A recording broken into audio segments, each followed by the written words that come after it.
This is meant to be a workshop. I want you guys to do some work. Tough. So come to the front so that we can really make it a workshop. And I won't be offended if you leave early. If you're sitting in the front and you leave early, I will not be offended. And as you can see, there are doors here and there. In case of emergency, use them. And if you have to leave during the session, please use the gray handle, because if you use the red one, the doors will blow open and there will be lots of noise from outside. I didn't know that. Yeah. It's the truth. It's like being on an airplane. Yeah. And please put your mobile phones in silent mode, and then we can start. Great. Welcome. Thank you. Okay, hello everyone. I know that I am the only thing standing between you and cocktails. So I appreciate the fact that you're here. And I hope this will be a very useful session for all of you. It really is meant to be a workshop to help you build and create and develop a business strategy for your organization. Even if you already have a business strategy, I think you may find some of what I talk about in the framework here helpful and useful. So before we get started, let me just tell you a little bit about myself in case you don't know me, which I've been looking around the audience and almost everyone I don't know. So my name is Yasmin Namini. I had a fabulous career at the New York Times. I was there for a little over 30 years. My last role there was as Chief Consumer Officer, where I had responsibility for all of the consumer revenue, print and digital. I left in March of 2015 because people always ask me, why did you leave the New York Times? Well, because I had been there for a little over 30 years, and I thought, let me take all this experience that I have, having built a business, at the Times, and help others. So when I left the Times in 2015, I became a digital media consultant and advisor. The reason I say advisor is because sometimes consultant has a, scary kind of connotation, like we don't need consultants. We would like some advice. And what I find is that in the work that I do with large organizations, small organizations, for-profit, non-profit, I've worked on every continent except for Antarctica, only because they don't have a media organization. But I really have worked with clients across the globe. And oftentimes what I find is what they really need is advice and coaching and mentoring. They don't necessarily need someone to tell them what to do. They need help. If you were part of the previous session, if you were here during the previous session panel, lots of smart people. I'm always working with many, many smart people, and oftentimes the ideas are there. They know what they need to do. They just need to pull it together. And that's where I think creating a business strategy can be very helpful, because it forces you to pull all of that intellect and knowledge together in one place. That helps you with funders, that helps you with making decisions about should we do this or should we do that. So that's what I've been doing since leaving the Times. Just so you know, I don't only work. I'm also a photo enthusiast. I love photography. You can tell which one is me with the big lens there. And I'm also a passionate supporter of wildlife conservation. So I've been to over 60 countries and really interested in particularly the Southern Hemisphere, Africa, South America, etc. I just love animals. I love people, love cultures, and love to help. So outside of work, I also spend some time having fun. Okay, enough of that. So now let's talk about why we're here. What I hope to do this afternoon is give you what I think is a pretty simple framework for all of you to go back home, go back to your offices, and create a business strategy for yourselves. So what you're going to see here, this PowerPoint, which my understanding is you're all going to have access to, you will be able to take this PowerPoint back to your office and fill in the blanks. We're going to talk about the filling in the blanks, obviously, here today. But the idea is that, and this is why I wanted you all closer to the front, so that we can have a conversation and a discussion to give you ideas of ways in which you will fill in the blanks when you get back home and you're creating your business strategy. So this really is a framework. And these 10 points are the 10 steps, 1 through 10, of how you build a business strategy for yourselves. It starts with, and we're going to go through each of these. It starts with mission, followed by vision, followed by unique value proposition, followed by audience, the impact that you're having, what are my strategic priorities? I need action plans to implement those strategic priorities. Now I have to build a business and or financial plan because I need the money to do these things. Oh, I've got so many things on the list. I need to prioritize. And then next steps, where do I start? So this literally codifies the framework. And what we're going to do now over the next hour is go through each of these. And I'm going to ask you questions, and please don't be shy. Okay, so starting with mission, honestly, I don't want to say it's the most important. It's not the most important in terms of implementation, but it is the most important in terms of articulating what it is that we're building, what is it that we're building a strategy for? Why are we here? Why are we doing what we're doing? And so when you get this PowerPoint, anytime you see X's, that's a space within the PowerPoint where you can literally write down the answers when you get back home. Okay, that's what all the little X's mean. The X's mean just start typing over those X's and start to fill in the blanks. So mission, I suspect that all of you, your organizations, you have a mission. What I have found, whether I'm working with large organizations, small ones, nonprofit, for-profit, is that oftentimes the mission is really super broad. We're trying to be all things to all people. We're the community watchdog. We're bringing truth to power, which those kinds of things are true, but you need to be much more specific when you are writing your mission statement. It doesn't have to be long.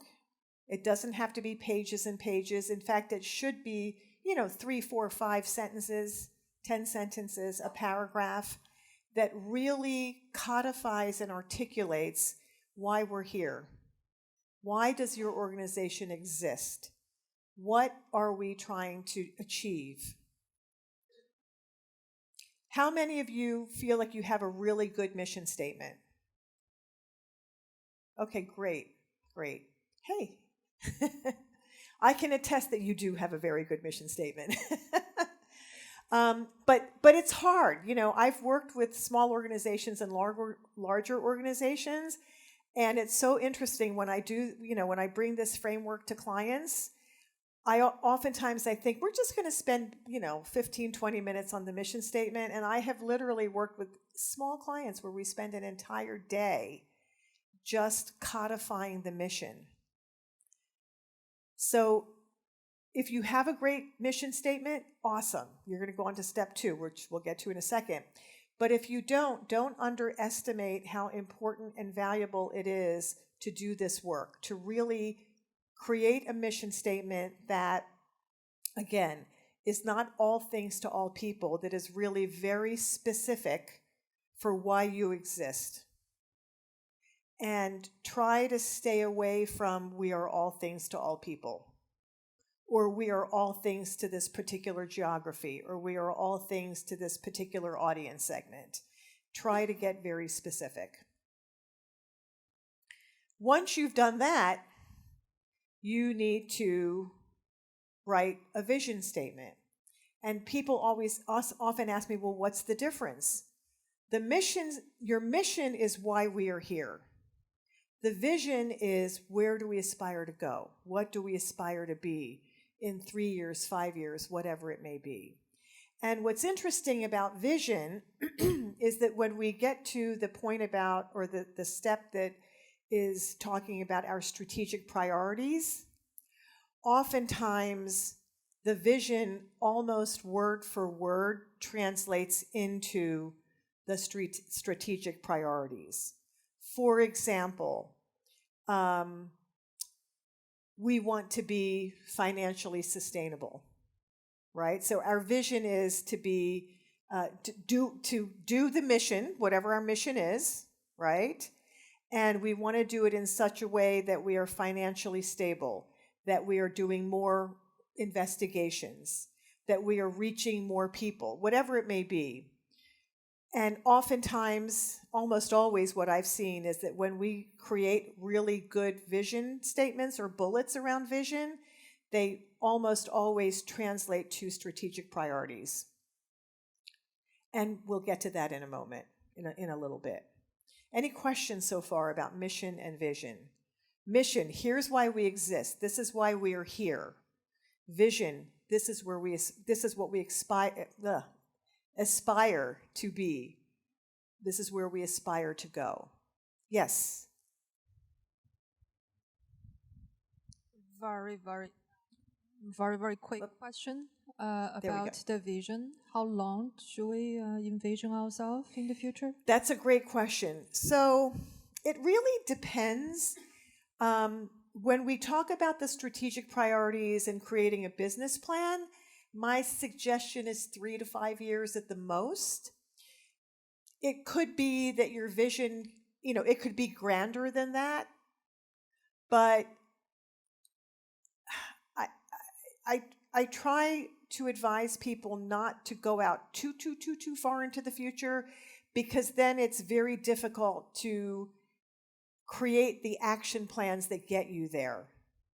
So start with 3 years.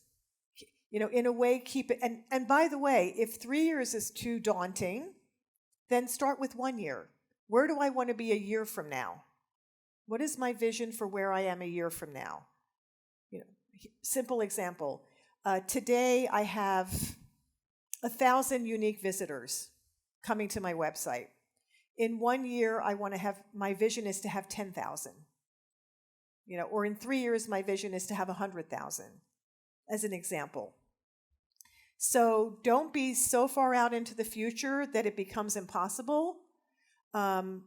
Create your vision statement in such a way that it is achievable. Was there another question?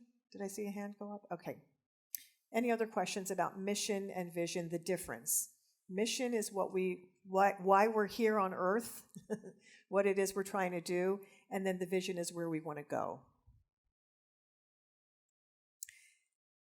Really important aspect of this is, what is our unique value proposition? Specifically, why would readers prefer us to our competitors? How does our journalism differ from our competitors? How is our journalism better than our competitors?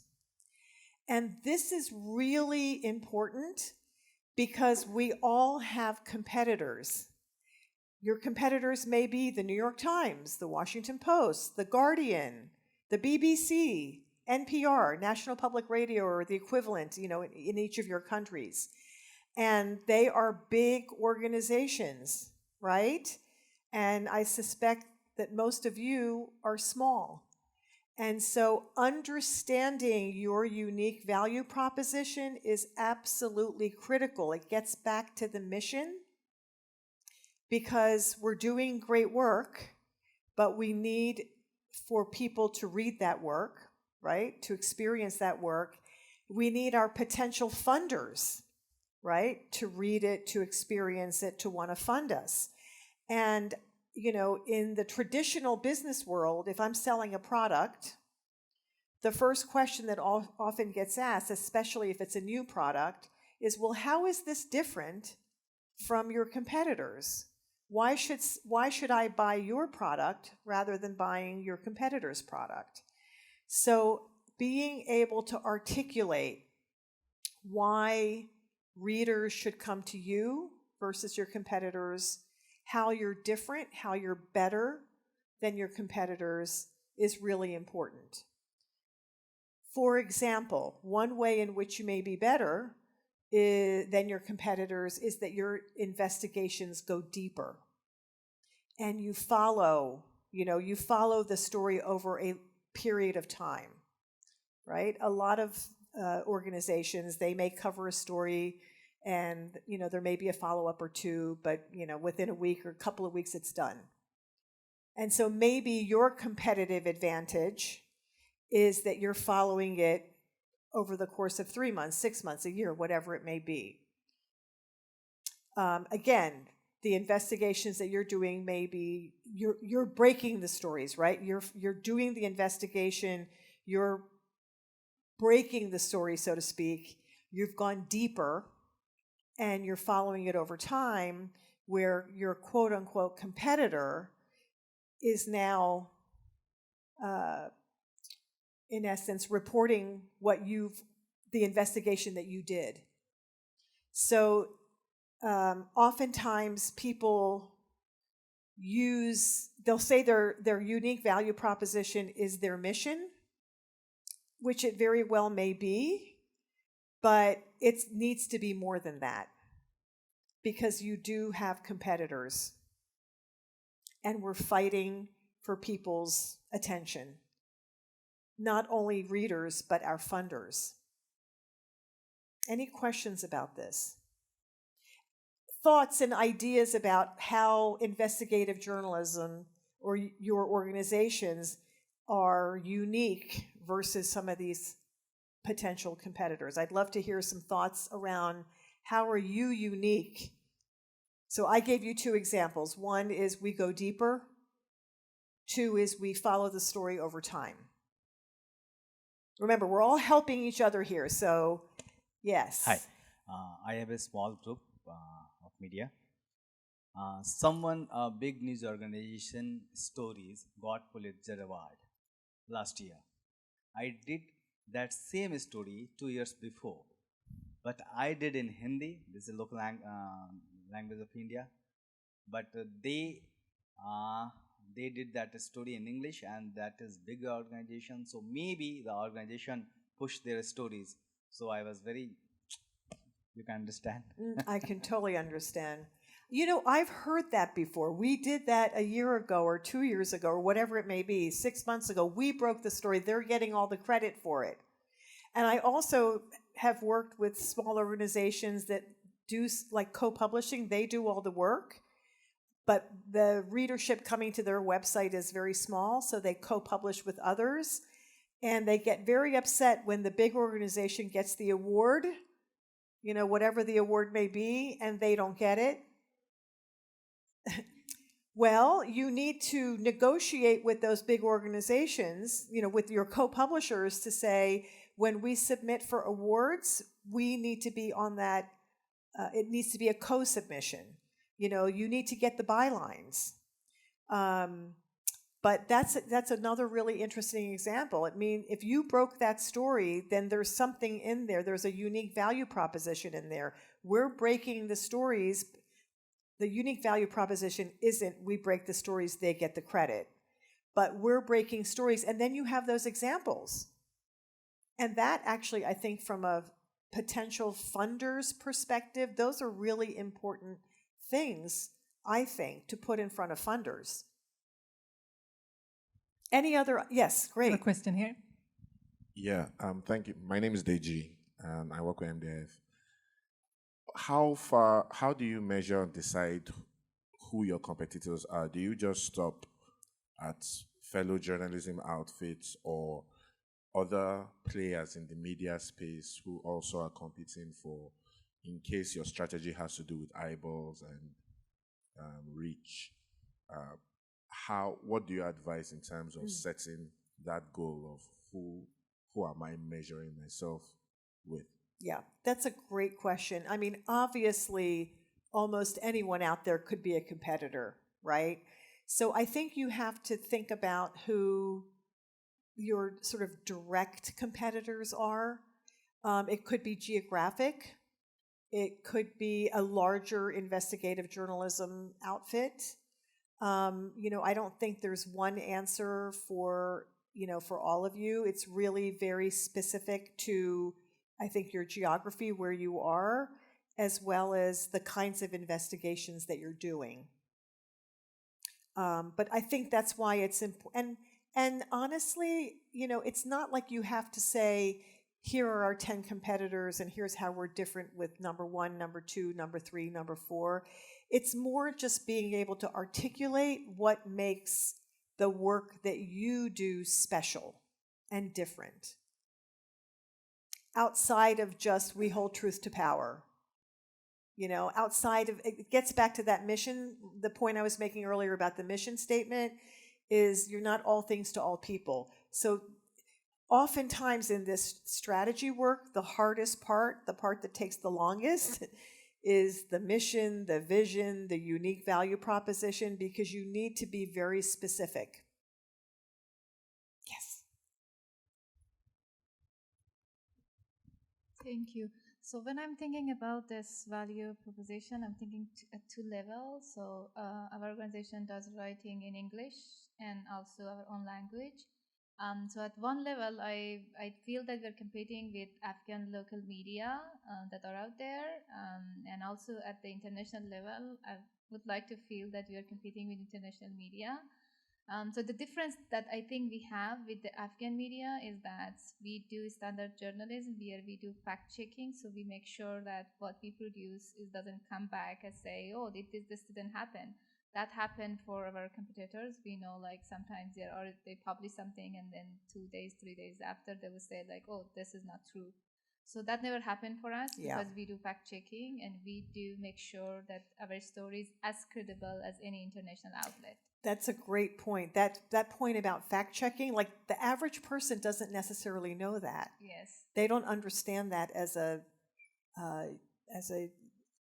unique value proposition, so to speak, right? As something unique. So the fact checking, and also, I was working with a small organization in Southeast Asia, and they talked about how they have professional journalists doing the work. So professional journalists for them was honestly part of their unique value proposition. The fact checking, another part of their unique value proposition. Exactly. But then we also train our journalists that, like, when you're approaching to, like, to some people to interview them, like, there are some values. You have to make sure that you get informed consent, that they know that they're talking with the media, and then you don't go and just talk with them and use their quotes, Exactly. So those ethical questions. And also in terms of competing with international media, we do have access inside Afghanistan in women's lives. They don't have that access. Right. And that's a great one. And the other thing is that we are women journalists. So I know, like, there's an authenticity when you tell your own story rather than other people come and tell your story. So our competitors are mostly male journalists, Afghan male journalists, and then or international correspondent. So I feel in that 2 level, that's how I feel about, like, why we are different from 100%. others. 100%. And if you're not talking about that with your readers and your funders, etc., you need to be, because those absolutely are. That's what makes your organization unique. That's what makes your journalism unique compared to your competitors. Yes. Actually, this is the most difficult part because even more difficult than doing investigative or an in-depth story, because it would be very difficult for us to make an elevator pitch because we say it in so many words. But I don't think we're on the right track. This is one of those places for yourselves, for your strategy document. Don't make it an elevator pitch. Be really, really specific. I worked with an organization last year, and we went into like 3 slides. I think we had 17 things listed under unique value prop. By the way, I'm Voltaire Tupas from the Philippines. So I don't know if we're on the right track, but so far we've reached the way we have articulated our unique value proposition. If it's indeed the UVP, we're not, because we're into human rights, into climate change. You know, the situation in the Philippines. So what we're trying to do is not just to tell the story, but also to close the loop, for people to act on it, maybe in terms of civic engagement, government acting on it. So the experience of the readers is not just does not stop in reading, but or viewing, but also acting. Absolutely. Are we on? You're absolutely on the right track.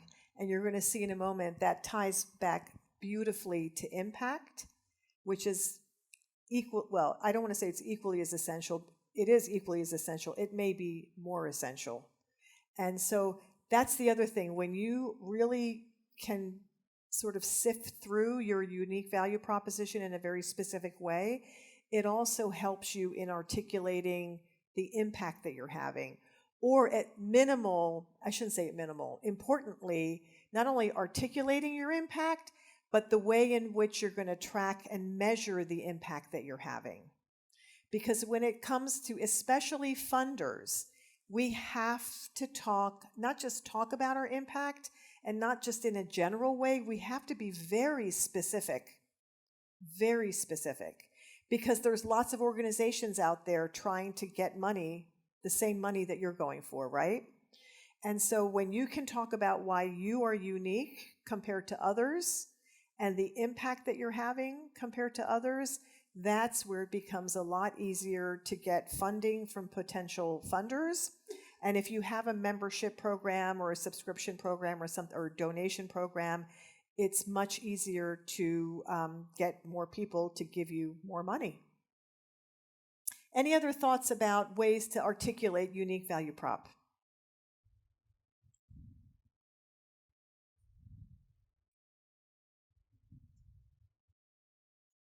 I'm trying to answer the question of how is our journalism better than our competitors. I think in one sentence, I would say that we provide actionable information to a niche community of diplomats because we are consistent and comprehensive that other media organizations are, in the space are not, and we also have a locational advantage. And I can also stick my neck out and say first mover's advantage. Perfect. I love that. I love the word actionable because, again, funders, they are looking for impact, actionable impact. What difference did you make? And so I love that word, actionable. Awesome. Sorry, one last, well, maybe not last question. In my situation, I think based on my reader survey, I don't think they prefer me or my media project because I'm better than my competitors, but rather because there's no other sources and they treat me as an alternative source. And I guess I'm not going to be their number one source. I know when they want different views, they will come to my place. How do I position that? How do I express that? I think you said it. The word is authoritative, right? So even if you probably do have competitors and maybe it's the general media, but if you are the authoritative source for this kind of work, then that is by itself, a part of your unique value proposition, and you need to talk about it in that way. It's rather a suggestion than a question. So what she was using a word called niche area, because we are in the era of there's a term called news area. Mm-hmm. So if you are going into a mess of everybody is producing the same news, then you are not. What I mean to say, you should have a niche area, like she's working on stories on diplomats, like particular subjects like fact checking or climate, specific subjects. That's very important. Otherwise, you're lost in the entire mess of news. So in that sense, rather than using competitors, particularly in digital world, unless you are among one or two, So filing regular news stories or regular investigative stories that everybody has got will not, unless you are the first to file.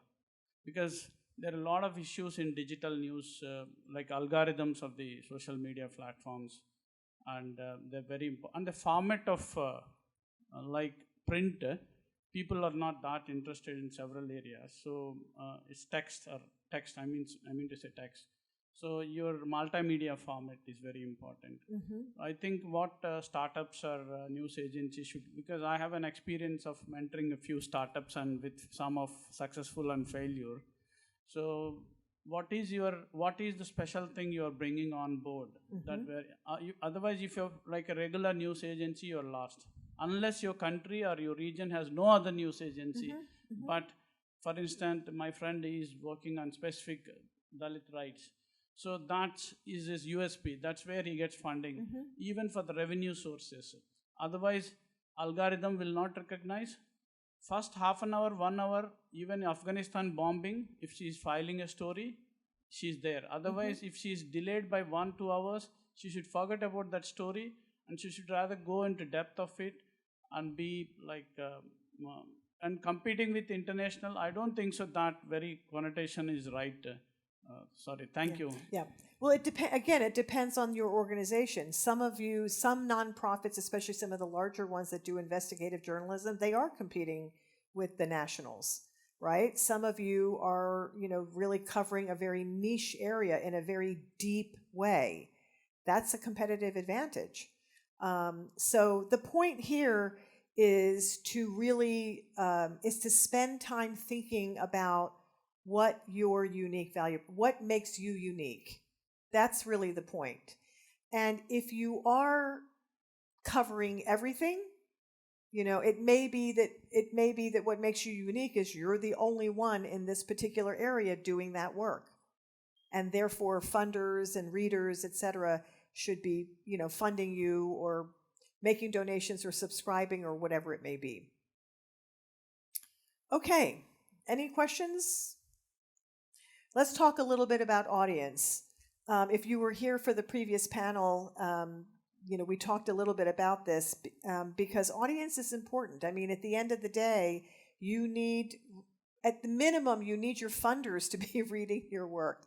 And oftentimes funders ask, actually almost always they ask, not only what is your impact, but how many, what is the reach of your journalism? So it's really important for you to be able to articulate who your current audience is, and that could be geographic, it could be demographic, it could be, a niche group of people that your journalism is reaching. But it's important to be able to articulate who is my audience, and then how do we engage them? Are there new audiences that we can expand to? Sometimes that's geographic. Maybe you're doing work in a particular region and there is an opportunity to expand past a region. Maybe you're doing your work in language. A couple of you mentioned, in language versus doing it in English, or whatever other language you may want to do it. You may want to translate your work into because you want to reach an influential, back to your mission, right? If your mission is to encourage policy change or whatever it may be that you need to translate your work into another language to reach not just a larger audience, but those influential people that you want to reach. How does our journalism benefit the audience? And this gets back to unique value proposition that we talked about a moment ago. And the fifth one here, it's not necessarily relevant for everyone, but is there a problem that we're trying to solve for our audience? So for example, there are some very niche nonprofits that are focused, say, on technology, or now with AI becoming such a big thing, we're seeing, at least I'm starting to see a lot of newsletters popping up, about the threat of AI, right? So the problem that some of these folks are trying to solve for us is helping people understand, what the world of artificial intelligence, what does that mean, to us? So number 5, the 5th point here is not necessarily relevant for all of you, but in case it is, I've listed it here. The important points are, who is my current audience? How do I engage them? Are there new audiences that I believe I can expand to? Could be geographic, could be demographic, could just be, translating into another language so you could reach more of the people that you need to reach. And then how is my journalism benefiting the audience? Again, back to unique value proposition. Little bit of overlap. Any questions? How many of us are just focused on a geographic audience, like we're covering a geography? And do we think we have an opportunity to grow the geography? Maybe. By the way, you don't have to expand your audience, but it's a thought that you might want to have. I just have a quick question. We're doing quite a lot of audience work at the moment, and obviously you're a board member, so you know what we do. But we have a UK audience, and we do global investigations. How should we think about our audience? My view is that there is global acquisition, but my assumption or instinct is that topics travel. Yes, I agree. Especially the kinds of investigations that you guys are doing. I think the other reason, so yes, I mean, the work that you're doing in particular, in my opinion, really does have a global audience. And you do a lot of co-publishing, and you are reaching that global audience. I think there's probably other folks here in the room that maybe aren't doing that, and that's something you should be thinking about. If you're not doing co-publishing, are there opportunities to co-publish so that you have a larger reach? But I think where it really becomes important and valuable is back to the funders. Because, and we're going to get to impact in a moment, but if your journalism and your investigations are reaching more people, therefore having more impact or the potential for more impact, at the very least, like I'm thinking of the work you're doing, maybe you don't need a larger readership to have an impact on changes in Afghanistan, but certainly if you have a larger reach, then more people are familiar with the work you're doing and you have the opportunity to get more funding. So for me, this idea of our audience, it is about readership, no doubt, and it is about impact, no doubt, but it's also about getting the word out to get more funders, to get more people to give you more money. And that's why, personally, I believe that engaging the audience, and if there are opportunities to grow the audience, is really important, because what I've also found, especially in smaller countries, is that the potential for funders can be limited. And so if you can expand your reach, then you're getting the word out to more potential funders. Does that make sense? Yes. Yeah, hello again. I am Ashok Das from Dalit Dastak, and I am working for Dalit and tribal community, indigenous people of India. When we talk about audience, actually there is two aspects. One is what should audience need to know, okay, and second is what they want to see, because we are living in YouTube era, and there is very mass, and people, when we release, people likes negative news much, but when I put the story like their rights about their education, they did not like. They're just 4,000-5,000 people click, and that story is in. And when actually we have different culture and lots of caste and lots of communities is there. So I want to say how can we decide? I think people should know about their rights, about education, Dalit people and tribal people. They have lots of people around. Very few people got higher education. I want to educate them about through my media, through my YouTube channel, through my magazine, about their rights, about what opportunity they can get in higher education. But they want to see different thing. So that time, what should we do? Well, that's a great question. Perhaps you need to expand your audience. No, it sounds like a joke, but it's not. You know, I wouldn't recommend that you stop doing what you're doing, because you're right. People need to understand what they need. They need to understand their rights. And if the right to education is an important thing in your country or in your region, then people need to be educated on that. But the other reality is that, you know, change doesn't happen overnight.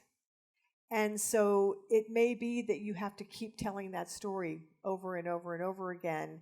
And, you know, partnering with whether it's an organization or an influential individual, you know, who has a lot of credibility with the audience. And so I hate to use the term marketing, but it may be that you need to market this wonderful content that you're creating in a different way so that it is impacting your audience in the way that you know, envision that it should. Because just based on your, you know, quick explanation, it would seem to me that that's a very important topic for people in your community.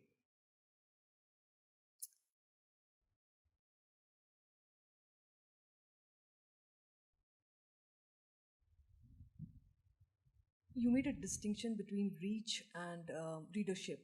I think when you say reach, it's a business strategy, but readership is sort of driven by journalistic motivations.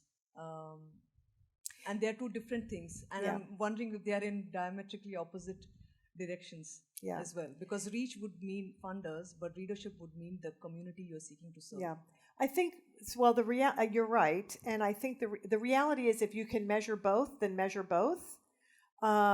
Because I think from a funder's perspective, they're interested in, you know, in that. And the reason reach can be important, especially if you do a lot of co-publishing, is that you may not have a lot of traffic coming to your direct sources. And so if you just say, oh, you know, I'm just making numbers up, I've got 10,000 uniques, that may or may not be large enough for a funder. But if you say my reach is whatever, 100,000, 1 million, then that gives you the opportunity to have more opportunity with potential funders. I'm just looking at my watch here, and I've got lots of important things to go through, so I'm going to click through. Again, back to the PowerPoint, wherever you see little X's, that means this is your place to fill in the blanks and answer the, you know, think about and literally put on paper what we just talked about. Okay, impact. Super important. And I think this is when I talk to when I talk to any kind of news organization, nonprofit, for-profit, large, small, US, outside of the US, the one thing, if I say, well, what's your impact? What impact are you having? Oh, well, we don't have good metrics about our readership or our unique visitors, you know, this, that, and whatever. But when we start to talk about the impact that they're having, all of a sudden, there's all this impact. But it's in everybody's heads. It's not codified on a piece of paper somewhere. So the reason I put the metrics at the end of this list is because while metrics are important, that doesn't have to be, it may not be the most important way to articulate the impact that you're having. So your journalism, what kind of impact are you having on policies? Were policies changed? Were there any government actions that were taken as a result of the work that you did? Was there any change if you've uncovered some kind of corruption, for example? Was there a political change? Was there a corporate change? Let's say it was corruption within a company. You know, what kinds of policy changes, government actions, political or corporate changes have happened as a result of the work that you're doing. And for the most part, many of the organizations I've worked with, those things have happened, but they haven't codified it. They haven't actually put it on a piece of paper somewhere. Every now and again, it may show up in a grant proposal. Anecdotal stories. I was working with an organization last year, and they started telling me these anecdotal stories of actual individuals that their work had an impact on. I remember watching a video of one of the young women talking about how the story made a change that changed her life for the better. So those kinds of testimonials, anecdotal stories are as important as metrics. Awards, citations, I mentioned testimonials already, but what I would encourage you all to do is to create an impact database. Literally, call it impact database, and every time there is some form of impact that your investigations have had, write it down. And I have found that the biggest challenge that organizations have is they don't write these things down, and it's in one person's head, and now they've got to fill out grant proposals or whatever it may be, and they say, well, we don't know, we can't measure impact, we can't measure our impact. And then and it's usually the executive editor, it's usually folks in the newsroom. When you start to talk to them, all of a sudden they have a list of 10, 15, 20 things. I was working with a client last year, a very small organization in Asia, very, very tiny, like a 5-person newsroom. And we were having this conversation about impact. Again, what I just said. The next thing I know, the executive editor, he says to me, Yasmin, I want you to watch this video. So he showed me this video that they had created a few years ago that talked about how they started their organization, why it started, the impact that it had, and literally it brought tears to my eyes. I'm like, oh my God, you're pulling at my heartstrings. Have you ever shown this video to potential funders? No. Why isn't this video on your website? Good question. So oftentimes this measurement of impact, you have it, you just you don't think of it as impact, because we oftentimes think impact is just numbers. How many people read the story? How many donors do I have? How many members do I have? That's great, but it's not as impactful as the personal stories, the anecdotes, the government actions, the policy changes, etc.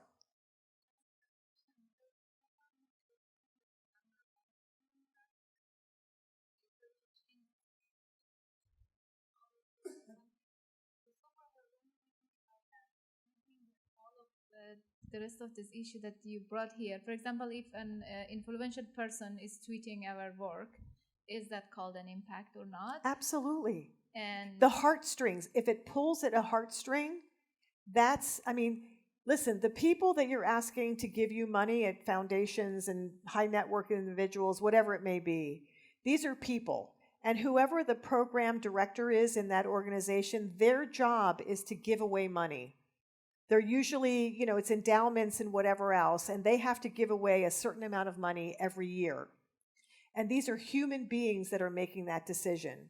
The more you pull at that person's heartstrings through these anecdotal stories, through the impact on policy and other things, the more you can do that, the more likely you are to get that money. So also, for example, our organization have been featured by many media in many different countries. Absolutely. Is that an impact? Of course it is. Okay. It's also part of your unique value proposition. Okay. Thank you so much. So I just didn't know. The thing, and this is the problem, you because you live it every single day, you don't realize. You just, this is just part of natural, this is just what we do. That's where it helps to have an outsider sometimes, help you think about this. But anything that affects someone's life is impact. And believe me, usually the number 1 and 2 are honestly, oftentimes more valuable than, and well, I say 1, 2, and I should have put testimonials as number 3, because it's, again, people telling stories, right? More valuable than the metrics. Because your metrics are probably very small, right? So the pulling of the heartstrings, that's super valuable. In the interest of time, I'm going through the slides. So now you have a page here where you're going to start to keep your impact database. Not just in your head. The database is not in your head. The database is on a piece of paper somewhere. Okay, strategic priorities. This is where we get in, if you can believe it, this is now where we get into the meat of things. So, codifying or clarifying our strategic priorities enables us to tie our vision to goals and action plans. 5, I've worked with organizations where they've had like 11 strategic priorities. Actually, in one organization, we had like 20-something, which is why prioritizing later will be really important. But here's some examples. A strategic priority might be something like we want to conduct more investigations every year, right? We do 2 investigations a year, we want to do 4, for example.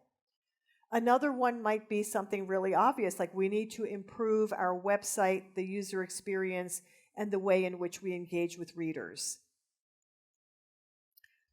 The third one is the one we just spent a lot of time talking about. I encourage all of you to make number 3 a strategic priority, to measure and codify our impact and create that impact database. Number 4, it shocks me how often even large organizations do not engage regularly with their readers and their donors, especially your donors. You know, you don't have to always ask for money, but on a monthly or minimum quarterly basis, you should be sending them an update newsletter. We're going to talk about that in a moment, but a newsletter that says, this is what we've done, and thank you so much for your generous support. Your money is helping us to do these 5 things, or these 3 things, or this 1 thing. You would be shocked even how large organizations don't do this. So I would encourage you to make this a strategic priority. This generally is always a strategic priority with organizations that I work with, which is increasing funding, right, from foundations, high net worth individuals, etc. For some, implementing or improving their membership model or growing their individual donations. And then number 7 is usually one as well, which is investing in our staff, retaining talent, developing succession plans, training. So these 7 are usually, some form or fashion of these 7 is usually where I find most organizations have strategic priorities. And then depending on your, if you're a niche organization, you don't even have to be niche, but depending on your unique value proposition and your mission, you probably have another couple. You know, maybe your website is perfect, your user experience is perfect, your engagement tactics are perfect, so you don't need number 2. You know, maybe you're doing more investigations a year than you could possibly handle, so you don't need number 1. But this is just to give you some examples and ideas of what a strategic priority looks like. And I know you have a question, but I'm going to just jump to the next thing because I don't want to run out of time, and that is action plans. Now, this is going to look really confusing, but it's not. I'm going to show you the really confusing thing in a minute. Let me explain to you why action plans are important first. So the first thing is, the reason you need an action plan is because it's a way to support you and to give you kind of an organized process to prioritize all the stuff that you have to do. And it gives you a framework, a roadmap for how to implement and achieve those strategic priorities. Because if you look at this list, if it were me, I'd look at this list and go, oh my gosh, where do I start? And even if I can decide which one to start on, how do I get started? You know, what do I do first? So that's why action plans are important. Each action item should be very specific, it should be attainable, and it should be measurable. You need to estimate the timeline that's necessary to get each one of those action items completed. Identify the resources that you need to complete each action item. Usually it's funding, people. Do I need another person? Is there a skill set that I don't have that I'm going to need? Is there a capability? Do I need a technical tool? It's usually time and it's usually money, people, and capacity. That's what it usually is, which is why prioritizing becomes so important. Are there roadblocks or other constraints that get in the way? Again, it's usually money, time, capacity, but there may be other things, like we don't have a system that can do that, or so-and-so is not supportive, an important person on the team is not supportive. We need to identify the costs associated with implementing each action item. And then, of course, we want to be able to project the revenue. And equally as important, identify how success will be measured. What kind of this strategic priority, what kind of impact will it have? Okay. This is what the framework looks like. And again, when you get the PowerPoint, all of those little X's, that's where you start typing in, right? And I'm going to show you an example of one that I've completed for you. But you can see here we've got the strategic priority, an estimated completion date, action item 1, action item 2, action item 3. In the example I'm going to show you, there's 6 action items to do that one strategic initiative. What resources do I need? What is the estimated cost? What is the projected revenue, and how will I measure success? Very simple framework. It's actually a very simple framework, but you have to sit down and work on it, right? With your team, or maybe by yourself, but preferably with a team. So here's an example. The reason I chose funding is because that's usually on everybody's list, is a strategic priority that I need to raise more money. And in this case, from foundations and high net worth individuals. So action item 1 might be something like add 3 new board members who are well connected and able to focus on fundraising. If you were in the previous session, you heard me say that you have a board, and oftentimes the board is full of very experienced journalists, but they can't help you raise money. You need board members that can help you raise money. So that could be an action item under increasing funding from foundations. Action item number 2 might be something like creating giving circles or membership tiers. So you're in the leadership circle if you give us $10,000. You're in the patron circle if you give us $5,000. You create these tiers so that people can feel really special if they give you more money. By the way, I would make the top tier like $100,000, but maybe that's not realistic. So in your geography where you are, what makes sense. And again, these are ideas. It's not to say that this is exactly what you should do, but in my experience, these are the kinds of action items that fall under this heading of get more money from foundations. A third action item could be something like creating a prospect database of foundations, family foundations, high net worth individuals, and not just within your region, but think more broadly. Because there's lots of organizations out there that are giving money to investigative journalism outfits like yourselves. Here's action item number 4. And you'd be surprised. Create templates for letters of inquiry, proposals, introductory letters. If you've got those templates, then you don't have to recreate the wheel every time. So create a template for foundations. Create a template for grants and programmatic support around specific investigations. But then you take the template, and depending on who you're going to send that to, you then personalize it. But that's an action item. And if you have these templates, you don't have to reinvent the wheel, every time you go to send a proposal or send a letter or send an email. Number 5, I kind of mentioned that earlier, which is create formal donor and member newsletters. If you're not communicating with your members and your donors on a regular basis, how are they supposed to not only remember you or have you be top of mind, but you want to communicate the impact that you're having? It could be a letter from the editor. It could be a letter from the board chair. You know, if it's for your donors, it's probably a letter from the board chair. Talk about your recent investigations, the impact that you're having, those testimonials that we talked about earlier. And then number 6, which is really important, is they're all really important.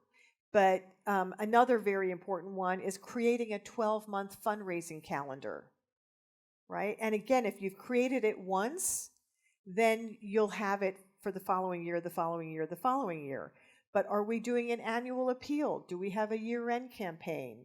You know, what are over the course of 12 months, what are we doing to attain core support versus programmatic support? I want to submit X number of grants per year. So this is just one example of, again, when I've worked with organizations, increasing funding from foundations always ends up being a strategic priority for that organization. And then here are, 6 action items that support that strategic priority. Again, you would fill in the blanks around the resources or constraints, the estimated cost. Some of these things are not going to cost any money, it's just time, but time is important. And I think it was you earlier in the previous session when I said don't boil the ocean. So this is a method or a way to help you to not boil the ocean, to focus on the things that are really important.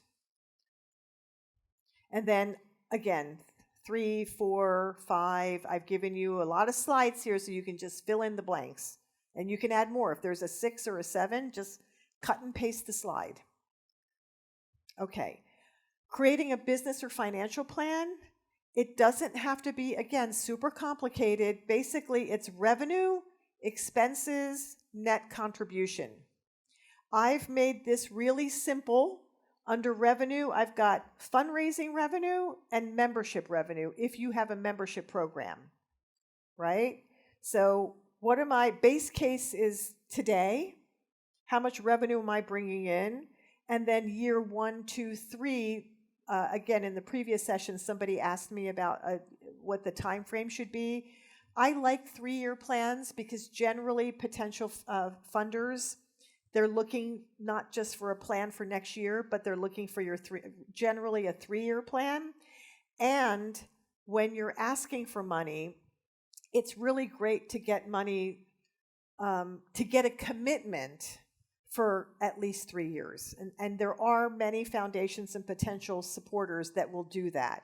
They may say, I'll give you $150,000 over 3 years, $50,000 in year 1, $50,000 in year 2, $50,000 in year 3, and then that way you've got a commitment for 3 years instead of going back every year for 50, 50, 50. So 3-year plans are good. On the expense side, your newsroom expense, your fundraising expense, your other sort of business expenses, and then the net contribution, which is your revenue minus your expenses. This is a summary of expenses and revenue and expenses. Obviously, under each of these, you might have other rows that are more specific. But a very basic, simple framework for doing a business plan. The next step, number 9, prioritize, because you're going to have a number of strategic initiatives, and under each of those, you're going to have a number of action plans.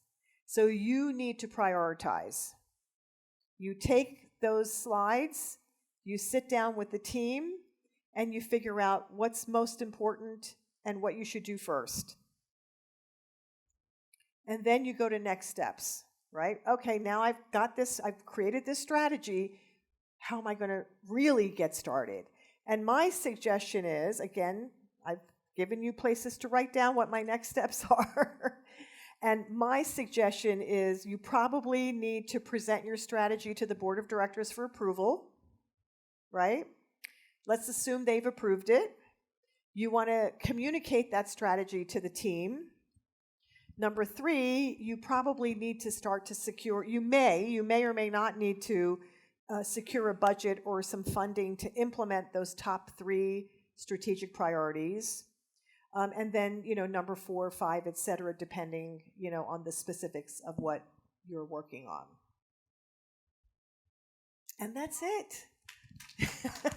You do all that and you have created a strategic business plan. It's really not that complicated, but it does require you to sit down. And my suggestion is you do it over the course of 3-4. When I do this with clients, it's usually over the course of 5 days, because the first pieces of things that we talked about, mission, vision, unique value proposition, I always think we're going to get that done before lunch. And it never happens. It usually takes almost 2 days just to do those first 3. Because once you've done those, it actually naturally, and impact, I would put impact in there as well. Once you've figured that out, then the strategic priorities naturally come to be, come out of that. And the action plans, once you know what the strategic priority is, you know the work you've got to do. The point here is to get it on paper. Okay? So you will get these PowerPoints, fill them out. This is my email address. If you have any questions, reach out. I really mean it. I'm not just saying that. If I don't get back to you immediately, it may mean I'm in a different time zone, but I promise I will respond. And please, I prefer email to LinkedIn or WhatsApp because, I'm in the US and we don't really use WhatsApp, so send me an email. Okay? Lovely to meet you all. I wish you all the best luck with all of this, and please, please, please reach out. My pleasure. Thank you.